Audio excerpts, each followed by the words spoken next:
I need you guys to hear me out on this one more than usual. I know the title just seems fake, right? Like there have been so many frameworks since React. How is it the last one?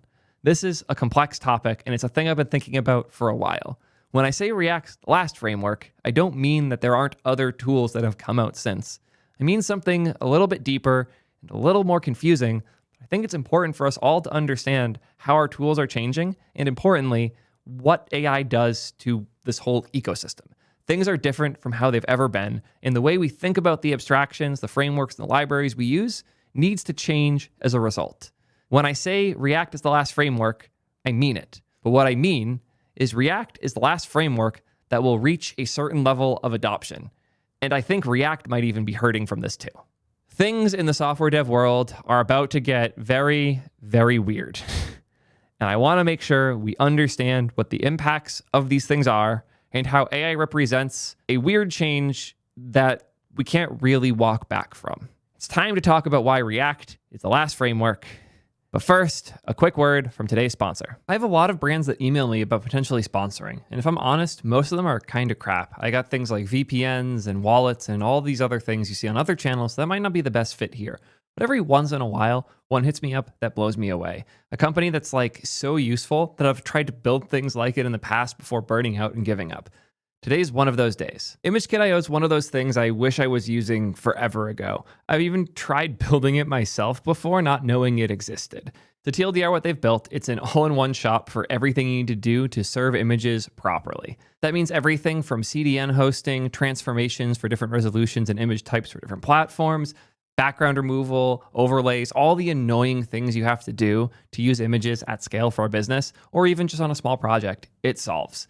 This has to be super complex though, right? Well, their API, it makes me envious because it's so beautiful. Take their URL, you add your identifier for your account, you add a transform as properties as part of the URL, and then you put the asset at the end. But Theo, my assets aren't on ImageKit yet. Well, thankfully, you can connect whatever storage you want.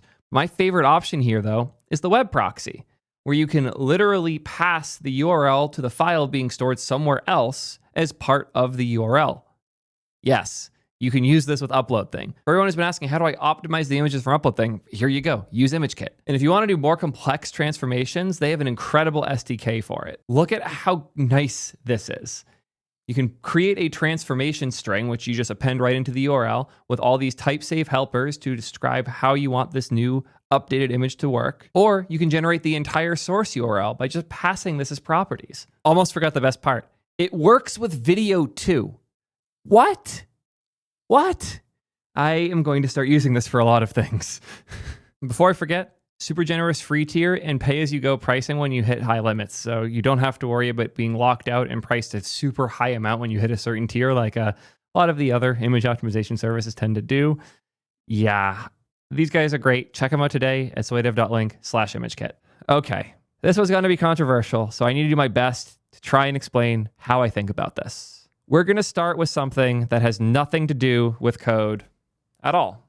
As hard as it is to imagine, there was a world before cars. It feels impossible because when you go outside, you immediately see streets, parking spots, and driveways, and garages, and a whole system built around cars and how cars work. Before then, there were horses, and things were built around that. I know that because I'm from Boston, and navigating the city sucks because the streets were made too thin. Why the hell am I talking about cars then? I'm talking about them because once a certain level of adoption hit, the format of a car and the format of the streets the car goes on kind of were locked in.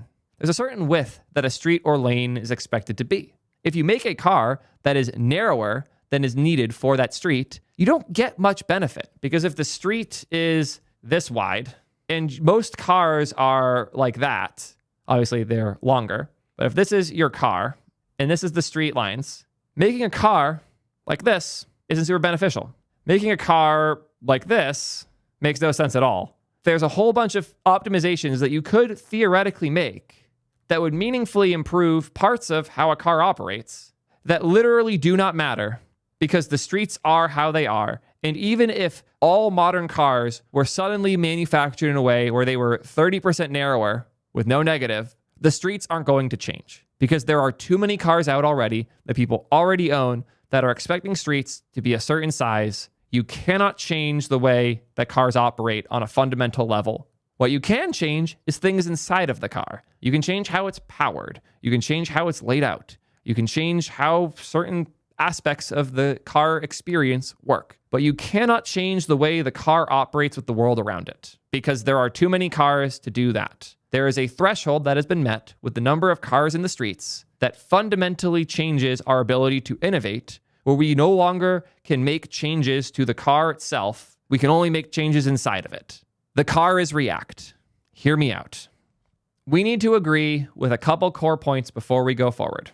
1, React 1. When I say this, I don't mean every single app ever is using React. What I mean is when new tools and solutions come out, they usually support React. When new projects are being spun up, they're usually spun up in React. When teams are investigating solutions, React is an option. And when a third of developers start a project for the first time, that is, a third of devs are starting their coding journey, not with HTML, not with JavaScript, not with Python, with React. Even if you don't agree React 1, the compromise I hope we can all agree on is there is a shitload of React code on the web. An absolute, nearly impossible to fathom amount of React code exists. And because of that, there's a ton of data that the AIs can train on. We'll get to that in a minute because there's a couple more parts we have to consider. React has a very strong ecosystem. There are so many solutions to pretty much every problem you can run into with React. I won't say they're all great. They certainly vary a lot in quality. And the fact that React needs these tools has resulted in disasters now, like Webpack. But it is reality that there is now a strong ecosystem with countless solutions to most of the problems that you could possibly run into. Generally speaking, ignoring all of the AI stuff, if you're building something with React and you're running into a problem, you're 2 Google searches max away from finding a solution. Now imagine you're an AI and you've already indexed all these solutions. This is where the magic kicks in that makes this feel very real. The AI has already decided for us. Since there is such an absurd amount of data to train AI on that is React code, and because there's a whole ecosystem of solutions, and there's, most importantly, endless Stack Overflow posts. There are almost certainly more posts on Stack Overflow asking how to solve a problem in React than there are asking how to solve a problem in Laravel or Rails, because Laravel and Rails provide solutions. You don't need to Google search for them. You go to the Laravel docs and there's a solution right there, which means there is less data. And data is what determines what an AI recommends. Not the quality of the answer, not the happiness of the user, simply the number of examples the AI has in its training data set. So whether or not you think these are good things or bad things or something in between, they do represent a reality that we live in today, which is that AIs will regularly, randomly jump on React syntax and the React way of doing things, even if you're not using React. And if you've worked in a code base using Solid, using any of these AI tools, you know exactly what I'm talking about. Hell, if you've worked in an Elixir code base using any of these tools, you know what I'm talking about. They have this uncanny ability to just default back to React TypeScript. It's just how they think because it's what so much of the data they're trained on is. So how are you supposed to make something better? You can only do like a marginal improvement. Even Solid, like I'm not going to sit here and pretend Solid's a worse framework. In so many ways, Solid is a genuinely better framework than React. It takes the right lessons from React and applies them in a way that is more performant, super ergonomic, and incredibly, incredibly powerful. The fact that it feels like an incremental improvement to React, at the very least in the syntax, like if you haven't seen Solid.js syntax, look at this. Counting component. Count, set count equals create signal. Interval, set interval. It increases the count every second. On cleanup, it clears it. You return, count value is count. If you weren't looking closely, you could mistake this for React. And that is part of the problem. Because it looks so much like React, AI can't distinguish the two. And when there is Solid code that they have maybe 100 examples of, and React code that conservatively they have 100,000 examples of, you can see why it would look at Solid code and assume it's React before it answers the question.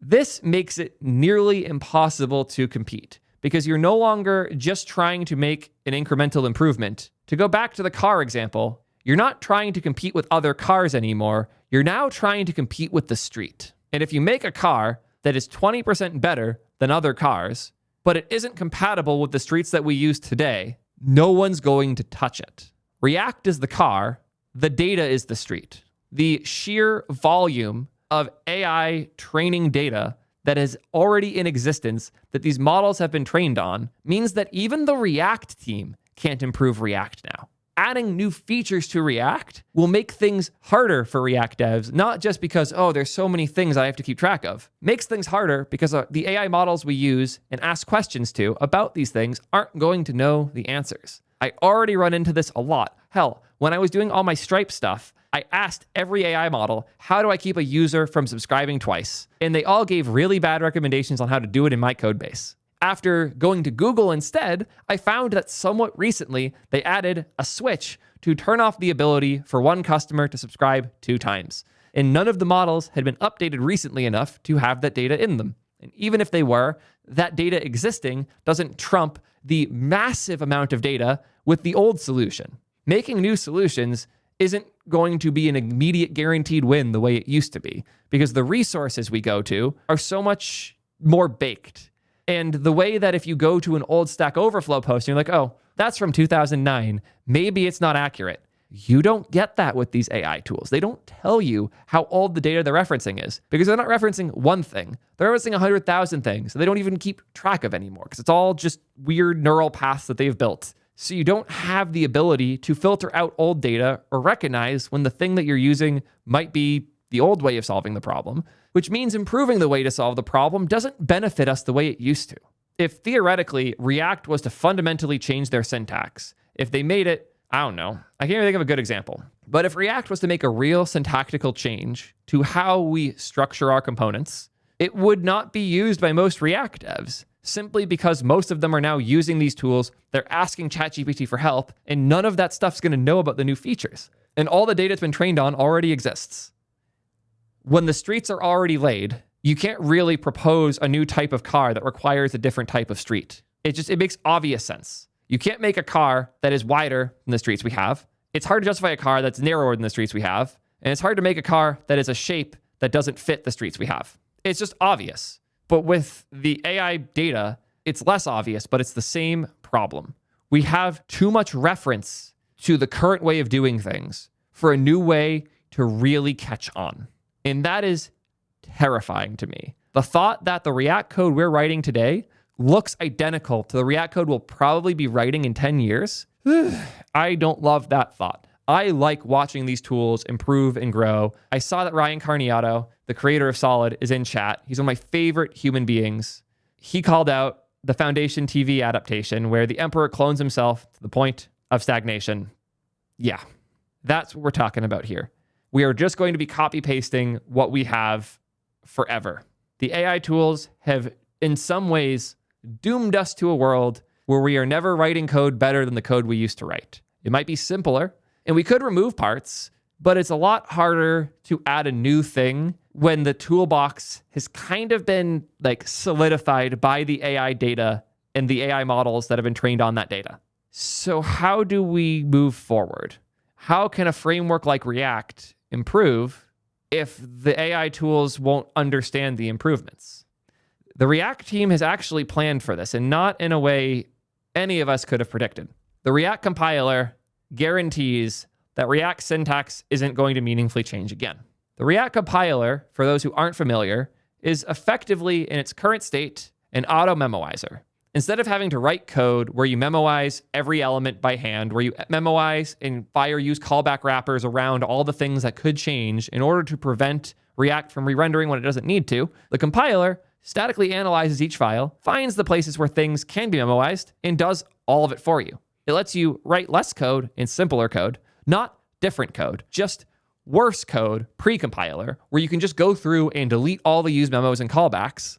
And now the compiler will output the optimized version. This is cool because most of these AI models aren't going to add a used memo call until you tell them to anyways. But why do we care? Why does an auto-memoization layer come up in a video about React being the last framework? The output of React compiler isn't even as fast as Solid. Solid is still faster than what compiler can do at its best. What it can do now is much more interesting. We need to think about the layers of our tools. At the very, very bottom in this chaotic pile of stuff, we have assembly instructions. Obviously, it goes deeper. So I don't go insane. We'll say assembly instructions are at the bottom. Then we have languages that don't suck, like C, C++, languages that compile to assembly. Then we have all sorts of ergonomic tools and things built on it. We can ignore all of that, though. I want to be simpler. We then have tools that are built with those things that are things like runtimes. So something like the JS runtime is an abstraction that lives on top there. And then we have above that our JS code. But that JS code isn't the code that we're writing anymore. We've added more levels of abstraction over time. We actually added a bundler and a build step so that we can write more ergonomic code. I'll just call this React JSX TypeScript. We have abstracted from assembly all the way up to this React JavaScript TypeScript thing. And we live in this level of abstraction. Sometimes we'll dive into the bundler, very rarely, but sometimes we'll look at the JS code. But most JS devs don't know anything about V8. I know that for a fact, because I've talked to a lot of them about it, and they get very confused very quickly. We live in this abstraction layer. Do you know who else does?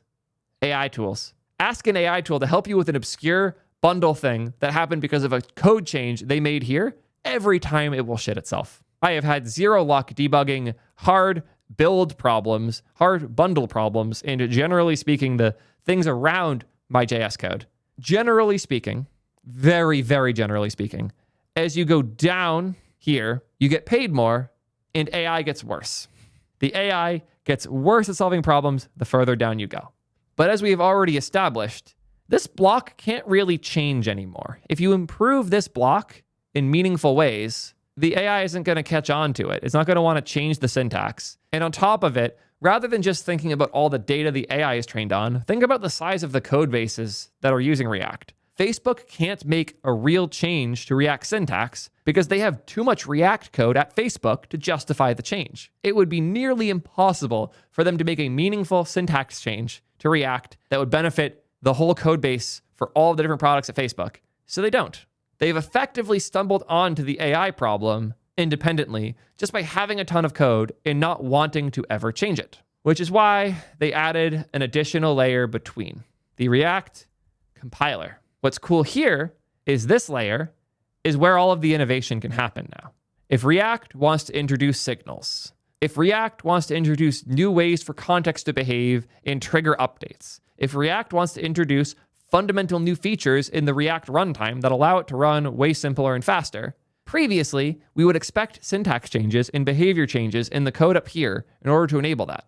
But the React compiler is now the place where change will happen in React. That is the ultimate win that the React compiler introduces, is instead of the innovation happening here, instead of the React team spending their time here, they can kind of treat React itself, like the library and the syntax in particular. That can now be treated as complete. And the innovation and the changes that make React continue to improve can happen in this other layer instead.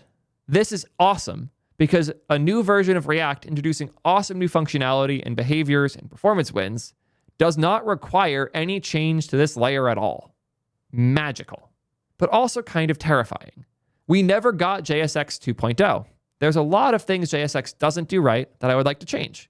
Why do we still write class name? We can write class. Our bundlers can handle it. Solid proves that. You don't do class name in Solid, you do class in Solid. The React compiler allows for things that aren't just like ergonomic in our code wins, but are actual deeper wins to change. But the syntax we use today and React, not the framework, but React, the language, is effectively complete. And I'm not sure anything else can come in and win simply because of the staying power that AI has now solidified. Do you know what made me start thinking about this? Because it had nothing to do with React. The reason I started thinking about this is something else kind of AI, Python. Python is a bad language and a worse ecosystem. The state of Python tools is atrocious. I cannot believe it is the default language for as many things as it is. Every time I do anything in Python, I quickly regret it and regret even being an engineer at times. It is horrifying how bad things like virtual environments are. It is depressing how hard it is to take working Python code and put it in a bundle that I could send to a user and have it execute on their machine. It is a shit show. And I don't know how anyone can talk shit on the JS ecosystem having too many solutions for problems when they don't have a way to install a fucking package that makes sense. It's insanity. Yet Python continues to grow every year. The thing I had to accept, the more I thought about Python's continued success, is that being good doesn't matter anymore. And I hate that. I genuinely hate this. This makes me feel horrible. The fact that Python can beat out so many significantly better languages just by being first and having staying power. Hell, Python's staying power is so strong that it took 10 years for Python 2 to not be the default anymore after Python 3 came out. Python has so much staying power despite being shit that they can't even upgrade Python correctly. That's insane. The hot take here that I think is really important is Python 2 to Python 3 will never happen again. It can't. The AI will not allow this. If a syntax change as big as Python 2 to 3 happens, we'll never move to the new thing. It can't happen. That's why projects like Mojo are so interesting, because instead of trying to make a new syntax, they're trying to take the existing shit syntax and make it run in a way that isn't hellish. These types of moves for established tools cannot happen anymore. They just straight up cannot happen, because like the move from 2 to 3 only ultimately happened because enough wins happened in Python 3 and enough of the ecosystem moved over that people begrudgingly made the change. But if Python 2 code was easier to write than Python 3 code, and the AI tools could AI autocomplete the Python 2 code and would hallucinate Python 2 syntax when you wrote Python 3 all the time, we would never have made the move to Python 3. It actually would not have happened. This realization has haunted me for about a year now. That things like the Angular Red Wedding or the Python 2 to 3 move, they can't happen now. And rather than eat that cost and deal with it when they get there with React, they kind of accepted that React hooks and function components are the language, and the language can no longer change. That sucks in a lot of ways. And it does genuinely make me sad that the code that we write today won't look meaningfully different from the code we write in 10 years. Because if you look at even just web code from 3 years ago, it looks so different from the code we write today. But I think we're at the end of that. And that's a sad thing to realize. I am thankful that React has architected itself in a way where it can continue to innovate and improve without needing to change the language, because now they can keep making React better. But it's sad that if someone made something that was 10 times better syntactically and ergonomically than React, it effectively can't win. There are other ways we can win, though. To go back once again to the car example, we can change how things work in the car. And that's what the React compiler is doing. It allows them to change how things work inside of React. We can't change how we write React, but we can change how it works on the inside. This would be things like the move to electric. A move to electric can absolutely happen because it doesn't change how the car interfaces with the street around it. The React runtime and the React reconciler can improve because it doesn't affect the code that we write directly. While I agree with Ryan's sentiment here that people will only eat so much shit, I think good enough is a real place that we have gotten to. And while React could be improved in so many ways, many of which the React team themselves will even admit, if it's not a 10x win, no one's going to bite. And I don't think anything offers a 10x win. In fact, my conversations with you, Ryan, have helped push me over here, where it almost feels like the closer that React gets to right, the more frustrated you are with it. Where when React was 70% correct, 30% wrong, it's like, yeah, they suck. They're making a bunch of mistakes. We can go make something better. But when I got closer to 90% right and 10% wrong, that 10% wrong gets so much more frustrating when you see how close they are to doing things right. But at the same time, it's so close to right that nobody cares anymore. And even if they did care, if the AI will write the part that is tedious and annoying, and the compiler will compile out the parts that are buggy and slow, how much of that 10% even affects the average React dev anymore? And if the convenience of the AI generating half of this layer for you is greater than the frustrations you have with that layer, it's hard to see a path out here. When I was at Twitch, they used to call me the Svelte guy because I was so excited about Svelte 3. My break into the scene was working with Ryan on cool Solid.js stuff. My second ever actual video was me rewriting an app in Solid because I was so excited about the potential of the framework. I love all these new tools and technologies. I genuinely love to see how the ecosystem improves and changes over time. I don't think we're ever going to get another TRPC. I don't think we're going to get another Solid. I don't think we're going to get another React hooks moment. I think the future of innovation in the way we work with our dev tools is over. And the innovation is how we command the systems and orchestrate the code itself. But since we now have this abstraction layer that's slightly higher of the AI tools generating the code, it is harder than ever to change this layer. And I hope you guys understand why this has given me this controversial take that I don't believe there will be another framework that really meaningfully catches on. I genuinely hope this is one of those videos that I'm just wrong in, similar to the AI won't advance anymore one that I was just totally off on.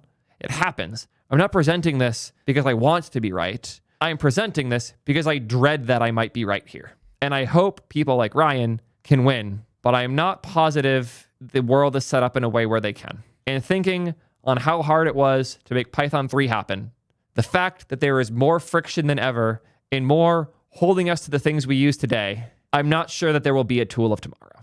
And I hope y'all could prove me wrong. I don't have much else here. I'm curious how y'all feel about this theory, though. Are we at the end of frameworks? Is this the end of innovation as we know it? Or am I overblowing this, thinking AI tools are too relevant? Genuinely want to know what you guys think. Please don't stop making new tools and solutions and frameworks, certainly not from this video. The thought of somebody who might have been the creator of a future framework not doing it because of me is terrifying. I just want to express how I'm feeling as I think about this stuff more and more. Curious how y'all feel, though, so let me know. And until next time, peace, nerds.